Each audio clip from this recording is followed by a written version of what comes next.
And ఈ big boss మీద opinion ఏంటి? బిగ్ బాస్ అనేది ఒక సామాన్యుడికి లేదంటే ఒక ఆర్టిస్ట్కి ఒక యాక్టర్కి ఎవరైనా పెద్దగా కనపడాలా, పెద్దగా వినపడాలా, పెద్దగా అందరికీ తెలియాలనుకునే వాళ్ళకి the best and the most beautiful opportunity platform medium. And దాంట్లోకి ఎంటర్ కావడానికి నేను అనుకునేది సెటన్ క్వాలిటీస్ ఉండాలి. వన్ అంటే సోఫార్ యాజ్ ఐ హావ్ అబ్సర్వ్డ్ ఇప్పటి వరకు వచ్చిన కంటెస్టెంట్స్లో అట్లా ఇట్లా చూసిన వాళ్ళ కొద్ది ఎలాంటి వాళ్ళు వచ్చినారనేది నీకు ఒక ఒపీనియన్ ఉంటుందా, నాకు ఒక ఒపీనియన్ అంటే జనాలకు ఉంటుంది. ఎలాంటి వాళ్ళు వచ్చారు? Serial actors, cinema actors, common persons, singers, dancers, musicians, comedians వచ్చారా? వచ్చిన దాంట్లో వచ్చిన వాళ్ళందరికీ అదే కదా కావాల్సింది. ఎంత మాత్రం జనాల ఆదరణని, అభిమానాన్ని, అభిప్రాయాన్ని, అభినందనల్ని నువ్వు పొందుతున్నావు అనేదిగా. సో అలాంటి as an aspiring actor, as you know for ever you know struggling farmer and farming actor, నాకేమనిపిస్తుంది అంటే అలాంటి ఒక ప్లాట్ఫామ్ పడితే నా జీవితం పెద్దది, నా జీవితంలో నేను నడిచిన మార్గం పెద్దది, ఆ మార్గంలో నేను ఎదుర్కొన్న ఆటంకాలని అధిగమించిన పద్ధతులు పెద్దవి. నేను ఒక్కొక్క సినిమాకి ఒక్కొక్క స్టోరీ చెప్పగలుగుతా. నా జీవితం మొత్తం ఇట్స్ మస్ట్ హర్డ్ స్టోరీ అనిపిస్తుంది నాకు. ఆ కథను అంతమందికి అందజేయాలి. రెండోది, బాగా పాడతా, బాగా మాట్లాడతా, డ్యాన్స్ కూడా చేస్తా, నటిస్తా, బాగా జీవిస్తా, 5-6 భాషలు మాట్లాడతా, గొంతుకు బలం ఉండదు, జాలి, దయ, కరుణ ఇట్లాంటివి ఉన్నాయి. అహంకారము, స్వార్థము, ద్వేషము, కుట్ర కుతంత్రాలు, పగలు ప్రతీకారాలు, ఇట్లా నెగిటివ్ ఎమోషన్స్ లేదు.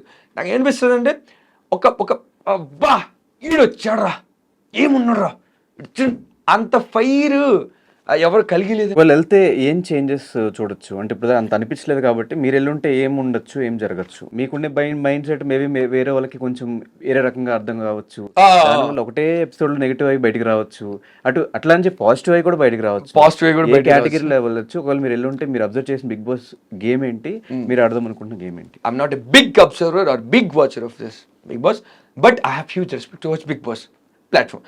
బట్ నేను అబ్జర్వ్ చేసిందంటే అసలు ఆటలాగే తీసుకోలేను. నేను ఎలా తీసుకుంటా అంటే ఇతని మనస్తత్వం ఏంది, వ్యక్తిత్వం ఏంది, విధి విధానాలు ఏంటి. ఇప్పుడు ఆడేముంటుంది డెలింగ్, అంతమందిని తెలిసి తెలియని వాళ్ళని లైట్గా తెలిసిన వాళ్ళని అందరినీ ఒక స్పేస్లో ఒక క్లోజెస్ట్ స్పేస్లో పెడతారా? అక్కడ ఏంది, first you have to live with unknown people, then you have to make some good relation with his unknown people. నువ్వు మాట్లాడాలి, సరిగ్గా మాట్లాడాలి. అంతమందిని మ్యాక్సిమం మేనేజ్ చేయలేవు, బట్ మేనేజ్ చేయగలగాలి, చేయడానికి ప్రయత్నించాలి. గేమ్స్ ఉంటాయా, గేమ్స్లో నువ్వు గెలవడం ఇంపార్టెంటే, కానీ అవతలని తోసేసి డ్యామేజ్ చేసి గెలిపోతున్నావు. సో అట్లా అప్పుడు నువ్వు తగ్గచ్చు, అప్పుడు నువ్వు పెరగచ్చు. టైం వస్తుంది, మాట్లాడాలి గట్టిగా, టైం వస్తుంది, నువ్వు పర్ఫామ్ చేయాలి గట్టిగా, టైం వస్తుంది, నీ జర్నీ గురించి చెప్పాలి గట్టిగా. సో ఇట్లాంటి అన్నీ అంటే నేను అనుకుంటున్నా చేంజ్ అనేది కాదు, కానీ ఇట్లాంటి multiple aspects, multiple perspectives, multiple skills చూపించడానికి ఒక ఆపర్చునిటీ నాకు వస్తుందేమో. దాని ద్వారా ఈడేంద్ర యాడ్ నుంచి వచ్చిన ఇప్పుడు ఒక చిన్న పిక్చర్లో, చిన్న ఫోన్లో చూడడానికి, పెద్ద థియేటర్లో చూడడానికి తేడా ఉంది.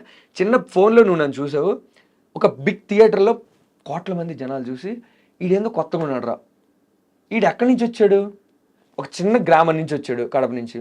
ఈడెక్కడున్నాడు, చిన్న చిన్న ప్రాజెక్టులు చేసుకున్నాడు, తమిళ్లో ఒకటి చేస్తున్నాడు, హీరో కూడా చేస్తున్నాడు, సీరియల్లో చేసినాడు, అట్ట ఇట్ట. ఇదేదో కొంచెం డిఫరెంట్గా ఉన్నాడు. నేను డబ్బున్న వాళ్ళతో ఇమ్మడగలుగుతా, కటిక పేదరికంలో ఉండే వాళ్ళతో ఇమ్మడగలుగుతా, మధ్యరికంలో ఉండే వాళ్ళతో ఇంకా బాగా ఇమ్మడగలుగుతా. సో యూనో నేను ఎవరితోనే హ్యాపీగా ఉండగలుగుతా, హ్యాపీగా ఉంచగలుగుతా. గేమ్ లాగా గార్డెలింగ్ ఏదేదో ఒక కొత్త కుటుంబంలాగా అనే ఫీలింగ్ నాకు వస్తుంది. నేను అట్లాంటి ఒక చిన్న చేంజ్ తేగలుగుతానేమో అని అనుకుంటున్నా. ఛాన్స్ వస్తే వెళ్తావు, అయితే వెళ్ళాల. ఎందుకంటే నేను వెళ్తే బాగుంటుందేమో అని నాకు అనిపిస్తుంది. వెళ్ళేదానికి ఏం క్రెడెన్షియల్స్ కావాలా, ఏమి క్వాలిఫికేషన్స్ కావాలా, ఏం ఫీచర్స్ కావాలా అని అనుకుంటే మ్యాక్సిమం ఒక 50% నాలో ఉన్నాయని నేను అనుకుంటా.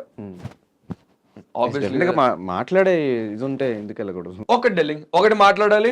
సీరియల్లో చేస్తున్నా, సినిమాలో చేస్తున్నా, హీరోలుగా చేస్తున్నా, అండ్ తమిళ సినిమా ఒక ప్రాజెక్ట్ చేసిన, భాషలు తమిళ మాట్లాడతా, కన్నడ మాట్లాడతా, తెలుగు మాట్లాడతా, హిందీ మాట్లాడతా, ఇంగ్లీష్ మాట్లాడతా, కొరియన్ మాట్లాడతా, కానీ తెలుగు మాట్లాడాలి. బట్ వెన్ టైం తెలుగు మాట్లాడాలా. నేను పోయినసారి ఒక ఉర్దూ ఆయన వచ్చాడు, ఉర్దూ ఆయన అప్పుడప్పుడు ఉర్దూలో మాట్లాడతారుగా, ఆయనతో మాట్లాడచ్చుగా, అందరితో మాట్లాడుకుని అతనితో అనేది.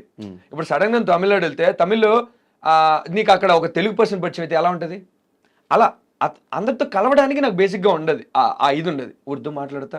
సో ఎప్పుడు హిందీ వాళ్ళు వస్తారు, ఎవరినో వచ్చినారు అనుకో, వాళ్ళతో మాట్లాడడానికి అట్లే నేను చెప్పేది ఇమడ్డానికి మెలగడానికి కావాల్సినటువంటి ఈ గుణగణాలు లక్షణాలు నాలో ఉన్నాయి చెప్తాను అంతే. Yes, ఇదే అంటే ఇదే ఫార్మర్ బ్యాక్గ్రౌండ్ నుంచి పల్లవి ప్రశాంత్ అనే పర్సన్ లాస్ట్ సీజన్ మనం చూసాం. అతని మీద మీ ఒపీనియన్ ఏంటి?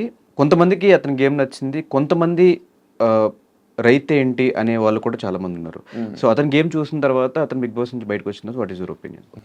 నేను గేమ్ అంత గమనియలేదు డెలింగ్, నేను చెప్పేదా అట్లీస్ట్ ఫార్మర్ లోపలికి వెళ్ళాడు. I'm happy for that, obviously have to be happy for that.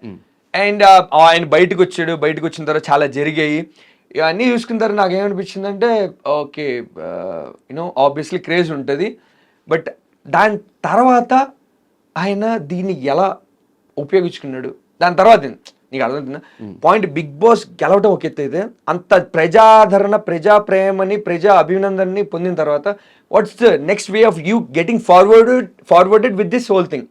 ఇప్పుడు ఆయన తర్వాత ఇంకేం చేస్తున్నాడు అనేది మ్యాటర్ నా వరకు అయితే. ఇప్పుడు దాని తర్వాత ఫార్మింగ్ ఏదైనా కొత్త ఇంప్లిమెంట్స్ చేసి ఇంత రీచ్ ఉంది కాబట్టి ఏమన్నా కొత్త ఫార్మర్స్కి సంబంధించిన ఏమన్నా కొత్త ఇన్వెన్షన్స్, కొత్త ఇన్నోవేషన్స్ వస్తే దాన్ని ఇతను అప్లై చేసి సో అట్లా ఇంప్లిమెంట్ చేసి ఇది బాగా వచ్చిందని ఫార్మర్స్కి ఏమైనా చెప్పడం, ఇలాంటిది ఏమైనా చేస్తే బాగుంటుందేమో నాకు అనిపిస్తుంది. నాకు వస్తే నేను చేస్తాను, నాకేం రావటంలా. సో ఆ ఫేమ్ని సరిగ్గా యూటిలైజ్ చేసుకోలేకపోయారేమో అని నేను అనుకున్నా. గేమ్ గురించి నాకు తెలియదు, బట్ ఏంటంటే I'm so glad and feeling so proud of you know a form of winning this Bigg Boss you know cup and all. So మీరు ఒకవేళ లోపలికి వెళ్ళి ఉంటే బయటకు వచ్చిన తర్వాత మీరేం చేద్దాం అనుకున్నట్టు ఫార్మర్స్కి కానీ ఇటు మీ కెరీర్ వైజ్ కానీ ఎట్లా ప్లాన్ చేసుకుందామని? Darling I just want the attention, the admiration and the వాళ్ళు జనాలు నేను వెళ్ళిన తర్వాత ఆడియన్స్ అటెన్షన్ని, ఆడియన్స్ ప్రేమని, ఆడియన్స్ యూనో దీన్ని నేను గ్రాప్ చేసుకోవాలంతే. నథింగ్ ఫేమే ఆబ్వియస్ లేదు, బట్ అది నాకెందుకు, ఎందుకంటే వాళ్ళ బిగ్గర్ ప్రొజెక్షన్ నేనైనా. ఇప్పుడు ఎందుకు firstly I have to tell this my Insta followers నన్ను ఎందుకు ఇంత తక్కువ కాలంలో ఇంత ఆదరించినారు. వాళ్ళు చూసుకున్నారు, వాళ్ళ గమ్యాన్ని, వాళ్ళ ప్రయాణాన్ని చూసుకున్నారు. నేను చేయలేకుండా మా నాన్న చేస్తున్నాడు రా, ఆయన చేసే దాంట్లో అడుగడుగు మనకు చెప్తున్నాడు రా అని చూసుకుంటూ వచ్చినారు. ఇప్పుడు ఇదే ఆధారంగా నేను అక్కడికి వెళ్ళినా కూడా వచ్చేది ఆ రిలేషన్ అండ్ ఆ రెసెంబ్లెన్స్, అదే నాకు కావాలా. అక్కడికి వెళ్ళిన తర్వాత నేను వాళ్ళల్లో ఒకడిని, జనాల్లోంచి వచ్చిన ఒకడిని, జనాలు నేను వేరు కాదు, వాళ్ళలా నేను సమార్హుణ్ణి, సమవుచ్చిని, సామాన్యుణ్ణి, అలాంటి వచ్చి ఇప్పుడు ఎండ.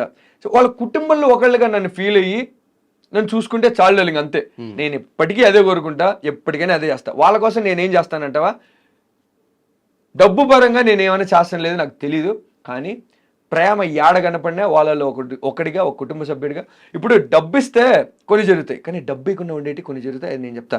పెద్ద సినిమాలు కనపడినానా, పెద్ద సినిమాలో బాగా యాక్ట్ చేసినానా, వాళ్ళ కుటుంబంలో ఒకడు యాక్ట్ చేస్తే వాళ్ళు డబ్బు గురించి చూస్తారా, మా ఓడు, మా బిడ్డ మా కాడి నుంచి పోయినాడ్రా, ఎంత బాగా ఇప్పుడు యాక్ట్ చేస్తున్నాడ్రా, అబ్బా ఏం బాగా యాక్ట్ చేసినాడ్రా, ఆ పాత్రలో పూనినాడు, పోషించినాడ్రా, అబ్బా గొప్ప నటుడురా, ఆ భావన వస్తుంది చూడు. వాళ్ళలోంచి ఒక్కడిగా నేను ఉండాలనుకుంటున్నాను అంతే. లెక్క ఏమి లెక్క డెలింగ్.